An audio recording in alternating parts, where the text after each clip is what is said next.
ya kelam soal ya lau เพิ่งเด้ออันนี้จะแม่นวิธีฟอนให้เนาะคุณอันนี้เขาปอกไปแล้วแต่มันบ่ฮะเนาะ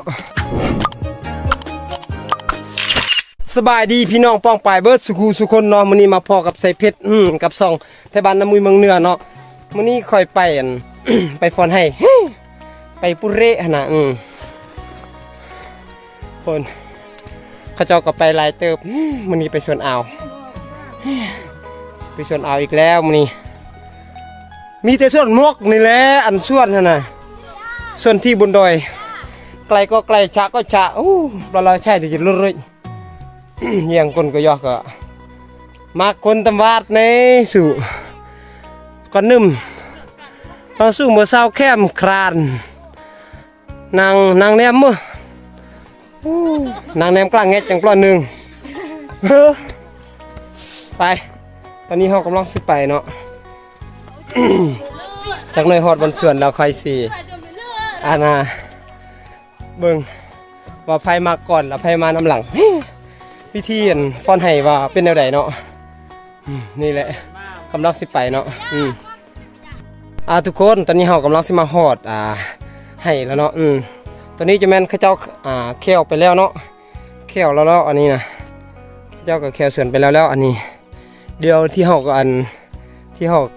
จะไปฟ้อนให้นะอยู่เทิงพุ่นแหละพูนอยู่เทิงแหละเดี๋ยวนี้เราไปกำลังสิมาฮอดYouTube แล้วเนาะมาแล้วโยมจ้าอาตมาทำอะไรอยู่เนี่ยพวกนี้เขาเจ้าเฮ็ดปุ้ยใหญ่ปอก2.5 เมตรปล้อนเนื้อไว้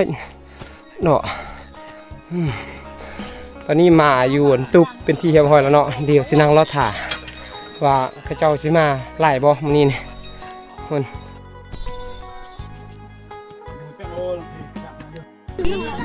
เบิ่งเด้อตอนนี้เขาเจ้ามาครบแล้วเนาะ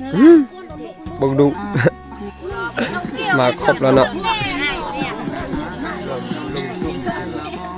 ดอกแล้วว่าเดี๋ยวมาคู่เลยเรื่องเรียกเรื่องอี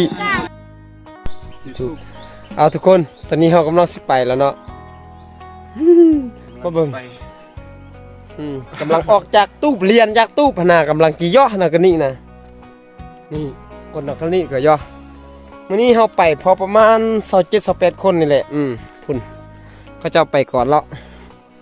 เขาเรียนน้ำลั่งหั่นน่ะไปน้ำลั่งอ่ะพอประมาณนี้หั่นแหละเพิ่งเด้ออันนี้จะแม่นวิธีฟอนให้เนาะพุ่นอันนี้เขาปอกไปแล้วแต่มันบ่ฮะเนาะเขาจะจุดไปแล้วมันก็ไม่บางกกมันก็บ่ฮะ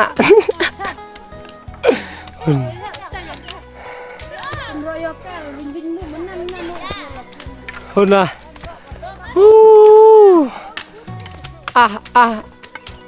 กระนุ่มครานคุณนะ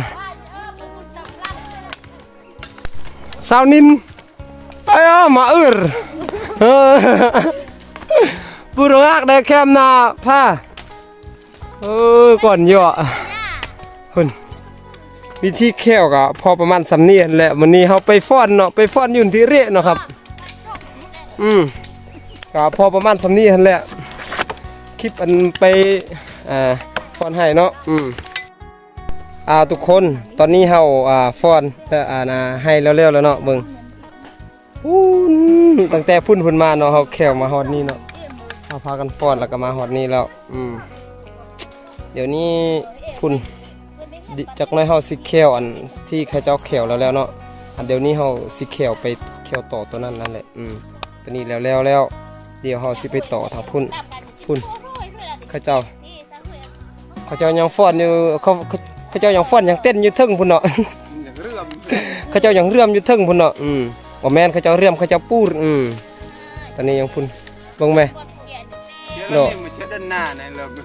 แม่นแล้วอันนี้มันแชะดอนหน้าบ่แม่นเฮาลุดภาษาแชะบอกกับหมู่อันน่ะพุ่นเขาเจ้ายังเต้นยังฟ้อนเขาเจ้ายังปูดอยู่ทึ่งพุ่นเฮาอยู่นี่เฮาก็ปูดแล้วจังได๋ก็เบิ่งคลิปตอนเฮาเพิ่นมาเด้อสำนี้แหละทุกคนตอนนี้เฮามาฮอดตุกแล้วเนาะกำลังกินข้าวเนาะดูพวกเขาเจ้าสิใครทั้งหมดมาเทงเนี่ยใครเพิ่นมาไอ้จืมเฮ้โอ้เนาะ กำลังกินข้าวเนาะพี่น้องเนาะ มันเครื่องมาเมื่อตั้งคือ เนาะผมละคนไหนมันเครื่องลำด้วยอ่ะ เขาเจ้ายังล้างมือแล้วก็กินข้าวเนาะเดี๋ยวนี้เฮาเริ่มสิกินข้าวแล้วอย่าก่อนมือหลังนายเนาะปลาลุเทะซ้ำอย่างเนาะอย่างมาแต่แฮมปลาเลยจิ้มก้นกุ้งอีกลำสว่างเด้อมึงอย่ากลำสว่างอย่าเล่าเรียบมกแล้วสิมึงกลำสว่างอย่า